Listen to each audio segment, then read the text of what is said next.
Hello. You could just type your questions in the side if you're in my class, that is. I hope you can hear me.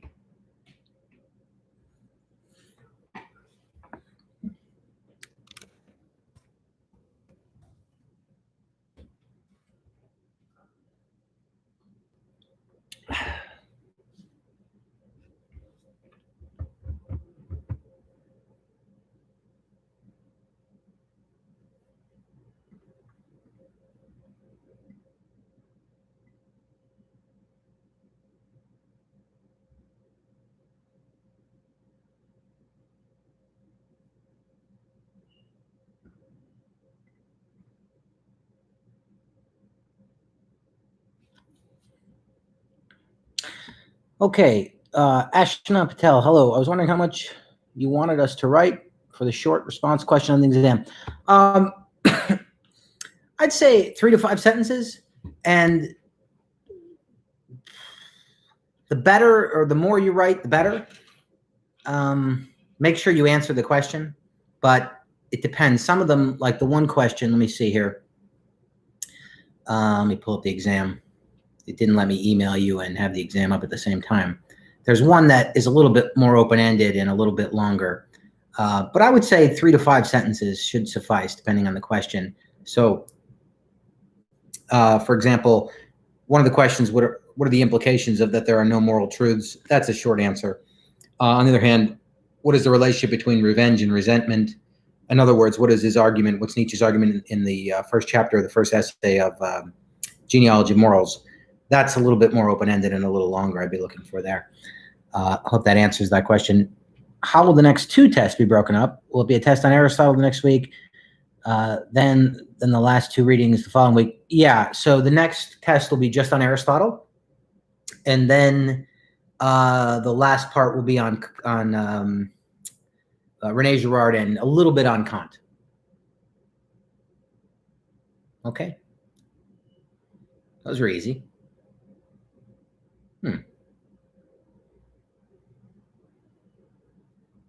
Well, that was easy. Maybe that's it. If nobody come, oh, here we go. Is the exam due tomorrow night at 11:59? The email said midweek. What's tomorrow? Thursday. I'll give till Saturday at 11:59. Oh, you're welcome. So Saturday, 11:59. It's a little bit different. The course was originally designed for a 3-week course, but now we're in 4 weeks, so I'm stretching it out a little bit. Okay. Oh, great.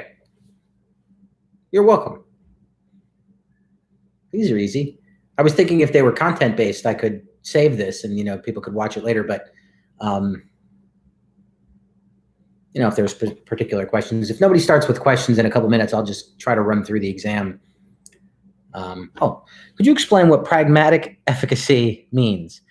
You don't have to say question, just the terms. Pragmatic efficacy, let me see if I could find the question you're talking about. That just means it works or it's effective. And I think you're referring to the question with regard to science. Let me pull up that question here. Yeah, so true or false, science for Nietzsche requires ultimately no justification, since its truth is proven in its pragmatic efficacy, namely technology. In other words, does science require justification or not? And I'm thinking of that, I think, section 324 of the Genealogy of Morals, so the third essay, part 24, where he says something like, does the value of truth require justification? Science for Nietzsche requires ultimately no justification, since its truth is proven in its pragmatic efficacy, namely technology. So the question is, what's the relationship between science and truth? Does it require justification? But pragmatic efficacy just means it works. Since science works, it doesn't need justification. Is Nietzsche saying that? Or is he saying, on the contrary, that some people just assume science, because it works, it's true? And that's what Nietzsche's calling into question there. I hope I didn't give away the answer there. Thanks, Catherine. Did that answer your question?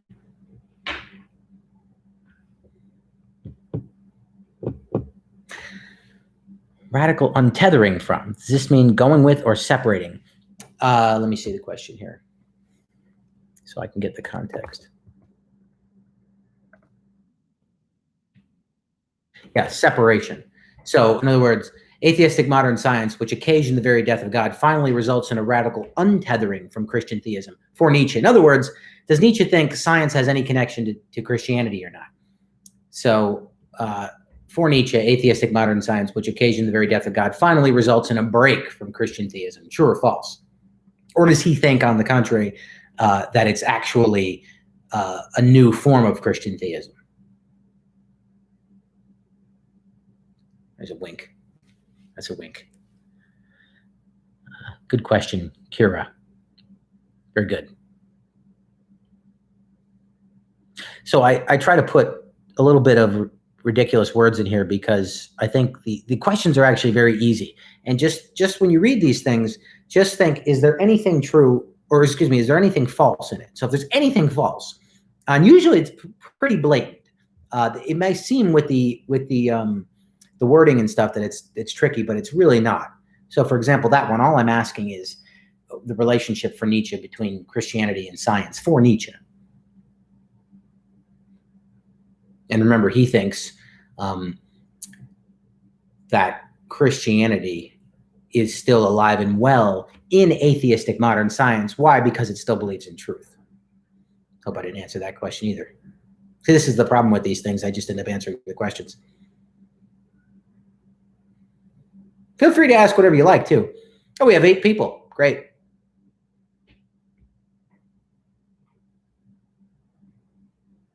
Great. This is very weird. I should have done a Zoom, but that might have been even more awkward because I never met any of you before. Here I am just talking to myself now, like Jeff Goldblum in Jurassic Park when he's stuck in the vehicle. Oh, 10 people now. Great. For those of you who just arrived, I'm taking questions in the little chat thing here. Any questions you have on the exam or the content or just in general, happy to answer. This is for my ethics 2020 online class. I wonder if somebody who took the class a while ago just got the link and came in, and it probably seems very boring.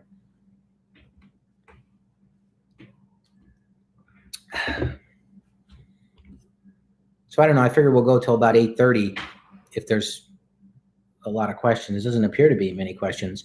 I guess if you want to take the exam now or open it up and just look through it. Would it be helpful for anybody who's listening if I went through it? Well, it might be tedious though. Let me see here.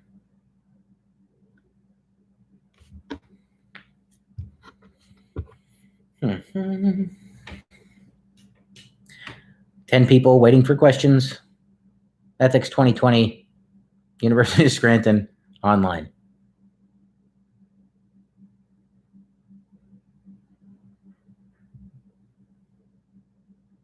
You're welcome. I wonder if there's a delay on this.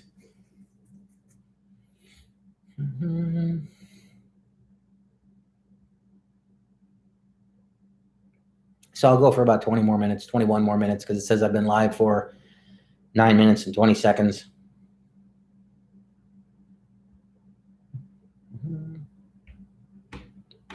Just to repeat again, the only question I'm looking for a more substantial answer is the question concerning the first essay in the genealogy of morals on resentment. Even then, I'd say 5 sentences should suffice. 3 to 5 sentences on the other one. Even the one that I'm asking about truth, you could probably answer that in 1 or 2 sentences. Okay, Jessica, is there any way for the 2 true or false that are talking about? Wait, let me read this again. Is there any way for the 2 true false that are talking about is true true? You could elaborate on them. Okay, Ashna, just to answer your question, 7 and 15 meant to be similar. You have to tell me which they are because I think they're randomized. I think they're randomized, but okay, let me take Jessica's question first. Yeah, so is there any way for the 2 true or false that are talking about is true true? You could elaborate on them. Yeah, remember, Nietzsche's consistent. He doesn't think there's any truth. So he thinks everything is false, right? So could anything be true for Nietzsche? Well, no, everything is false for Nietzsche. If you say something's true, you bought into the conceptual framework of Christianity, okay? The other one, where there is no truth, how could that be true? How could that be true? If you say it's true, it's self-referentially incoherent. The only answer, it seems to me, is that it could be false or should be false. So is that there is no truth would have to be false, right? Unless you have a better compelling answer. How would you say there is no truth? Even if you take it outside of Nietzsche, even if you yourself think there is no truth, how could you say that's true? Because you just said there's no truth. So you'd have to say it's false, because everything would be false then. So they're very much related. Okay, 7 and 15, you have to tell me which ones they are.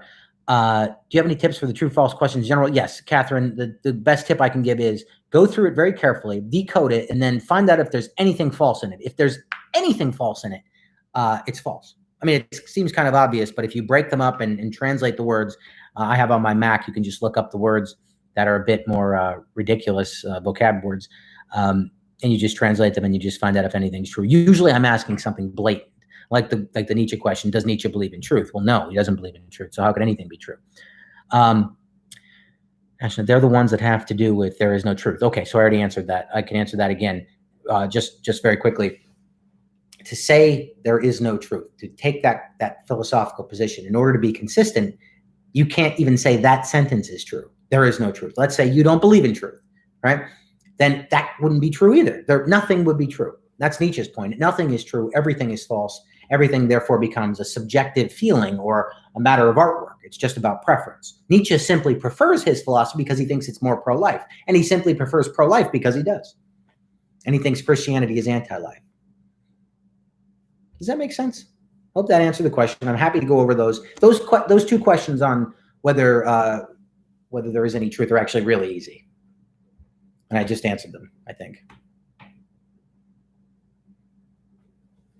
Good questions. Great questions.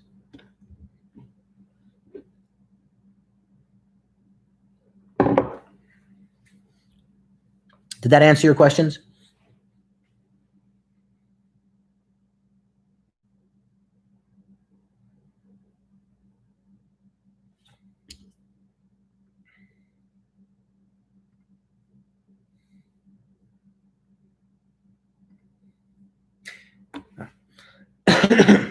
Are you looking at a specific word limit for the short answer questions? No, you could write as much as you like. I'd say you don't need to. I'm usually asking something very specific in those questions, but so no, there's no word limit. You can write as much as you like. The more the merrier, because if you have it in there, I'll find it. Let's see, Amber, are you looking for quotes in the short answer since it's technically open book? No, that's fine. No quotes. I'm just looking for philosophical comprehension. It's very hard to test on what philosophy is trying to teach. So I'm not looking for any kind of rote memorization, but rather comprehension and understanding. So I'm trying to be able to assess thinking, and it's very difficult to assess thinking.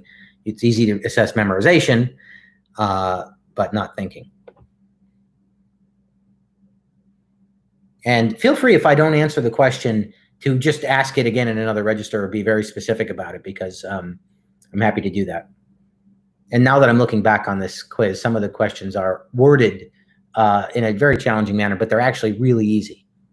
So, oh, you're welcome. So let's see. I'm just looking at question 1 on the one I'm looking. For Nietzsche, the will or desire for truth remains a mere guise of the underlying desire for power, the will to power. There, I'm just asking, is truth, is underneath truth the will to power, or is underneath the will to power truth? So the desire for truth remains a mere guise for the underlying desire for power, right? So that seems pretty straightforward, I would say.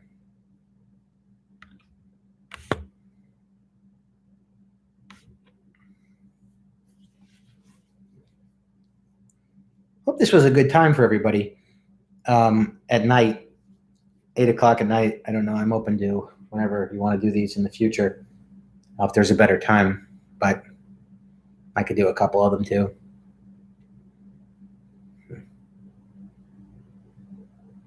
Great question so far.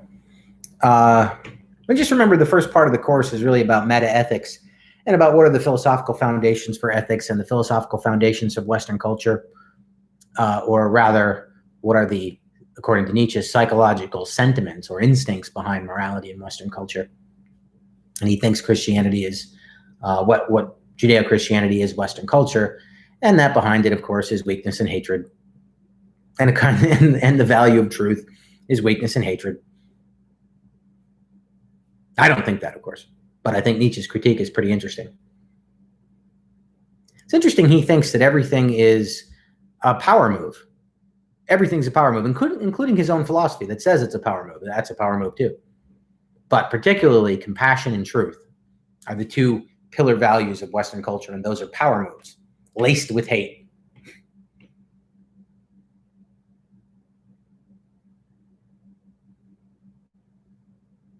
Okay, 6 people are still here. Go for 15 more minutes. Oh, here we go. Caitlin, can elaborate some on the hermeneutics of suspicion question. Okay, let's see.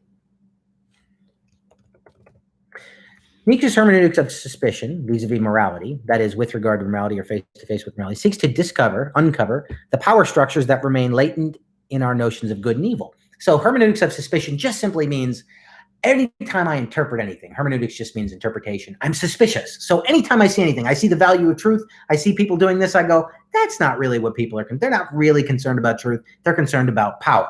And so when he takes the idea of good and evil, he's saying, it's not good and evil, those are mere, they're a facade. Really what it's about is power. Okay, so I'm asking if that's, I hope that answered that question. Jessica, is the question you just spoke about saying that truth is the front for will to power, or the other way around? I'm saying that Nietzsche is saying truth, all Western values, truth, compassion, mercy, kindness, concern for victims, they're all power moves, okay? So the question I'm asking, I'm saying, is that true or not? I think I just gave away the answer here. For Nietzsche, the desire for truth remains a mere guise of the underlying desire for the will to power. Hope I didn't just give that answer away. It's okay if I did. Hope it makes sense.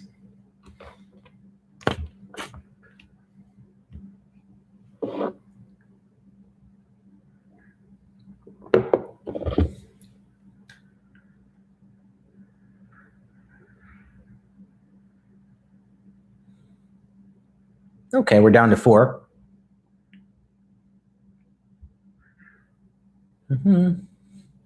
Well, let's see. For Nietzsche, those noble masters whose morality is that of the affirmation of life created from a pathos of distance consider the world in terms of good and evil, while the slaves, those who deny life, argue the world in terms of good and bad. Remember, the question there is very simply, does master morality see the world in terms of good and bad or good and evil? Does slave morality see the world in terms of good and bad or good and evil? Remember what Nietzsche says, in order to demonize something and hate something, you have to think it evil. And remember, hatred comes out of weakness.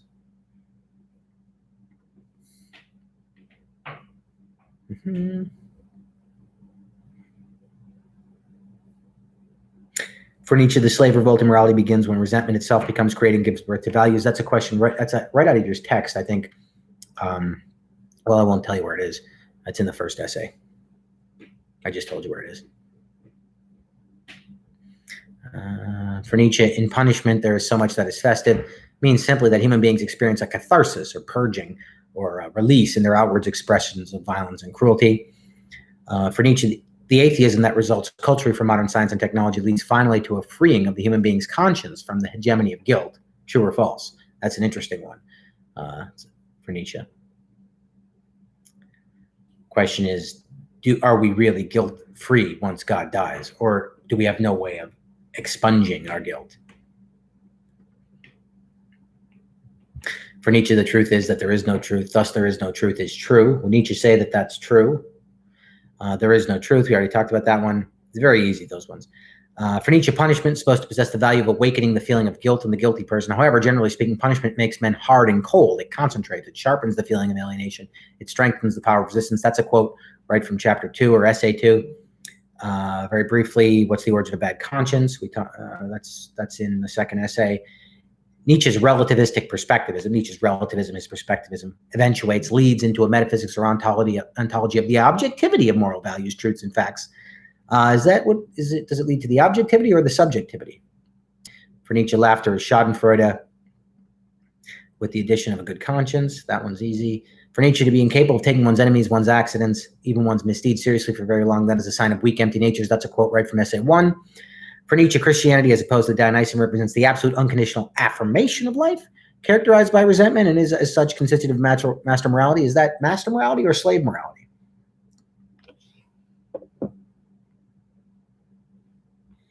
Okay, so I just went through pretty much every question.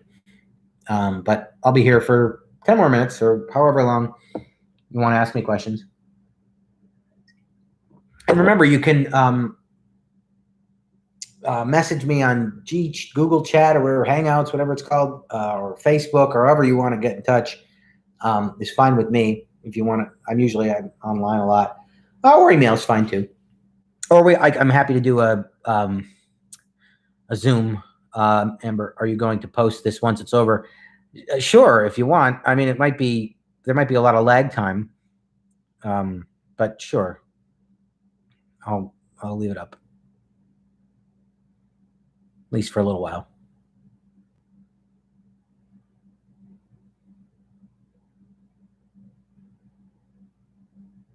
I'm happy to answer the same question 15 times too. I don't mind, because I've taught this class online what feels like 40 times. So it's the same. It usually is the same questions too. It's kind of funny.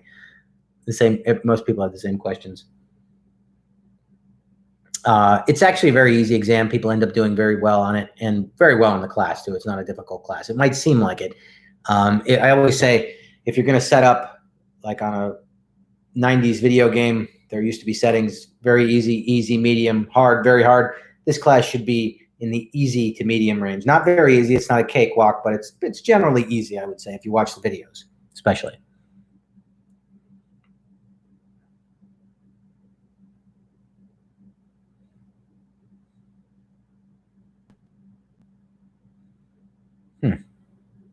Every time I've seen a YouTube live video, there's usually a lot more questions, so the person isn't just sitting here staring.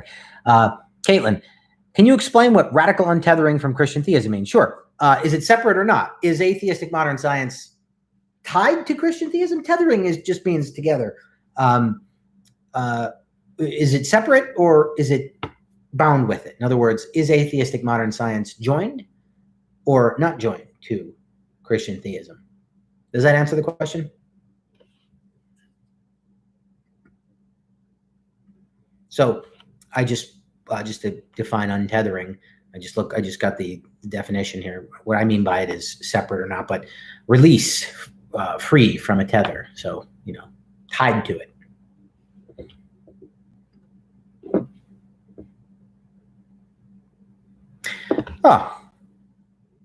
X, let's see. While studying for the next exam, would you want us to focus more on your videos or the readings? You're welcome, Caitlin. The videos and readings supplement one another. Technically, you could probably just watch the videos, but I think it's much easier to understand what's going on if you're reading as well. And I think Nietzsche, and I think the readings are fun, but I'm a philosophy professor and I do this for a living, so I'm biased. But you can just watch the videos, I think, and probably get by, because I don't take anything specifically from the readings without telling you, but some of the questions are taken right from the readings. So, but there's nothing in those readings that I didn't already go over in the lectures, if that makes sense. So I might just lift a quote from the readings or from the book, but that quote would have already been discussed in a different register, or paraphrased, if you will. So that's a good question.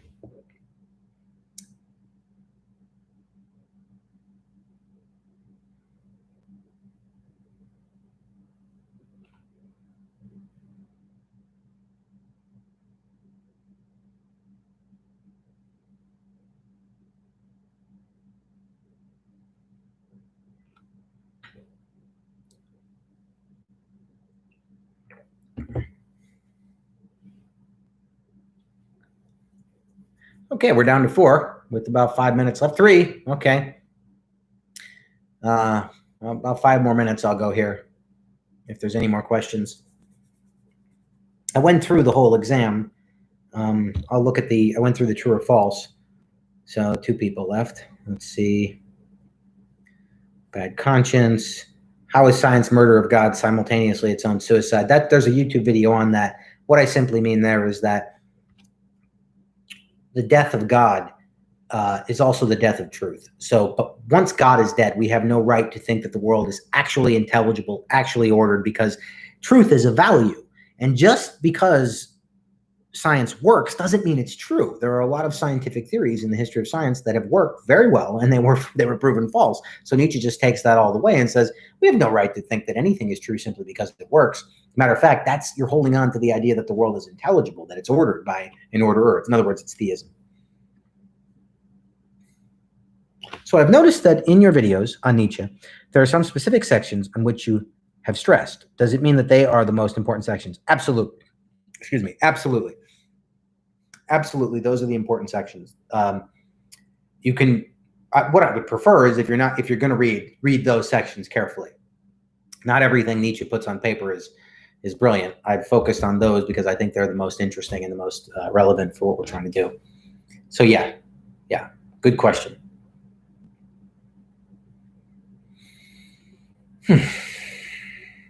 Oh, you're welcome. Great question.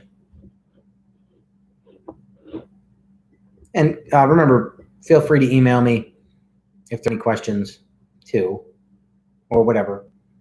However you like to get in touch. I'm free for Zoom office hours whenever, really, because it's the summer. I'm off. Afternoons are best. Evenings, afternoons. But I assume everybody's working from home or everybody's home still now. So a couple more minutes, we'll go. There's only 3 people left. I'm happy to go as long as you want, but there doesn't seem to be a lot of questions. So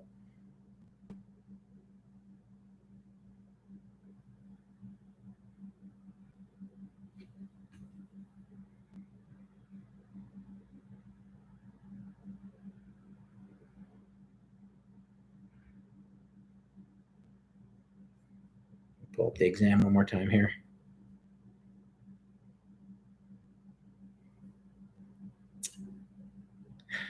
Nietzsche writes, resentment itself, if it should appear in the nobleman, consummates and exhausts itself in immediate reaction, therefore does not poison. What's the difference between the way in which resentment appears in the nobleman versus the slave? Also, what does Nietzsche mean by poison? Of course, the poison here is resentment. And this is a direct quote from the first essay. I think somewhere after the 10th section. I can't remember exactly where it is. I left my book in my office, and they're not letting us in our offices now. So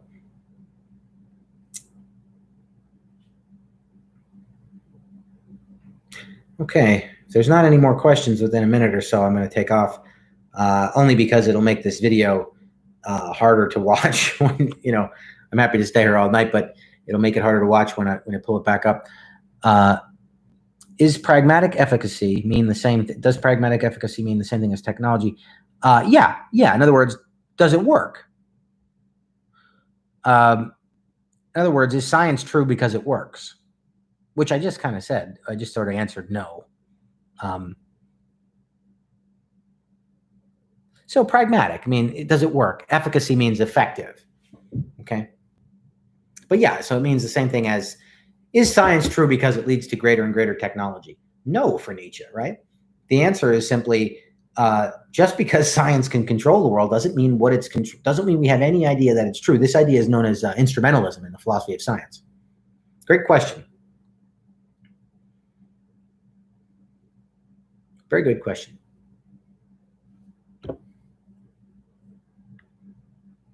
Hope that helps. One person left. Maybe that's me. You're welcome. Anything else? Guessing it's just you, Caitlin, or maybe you left.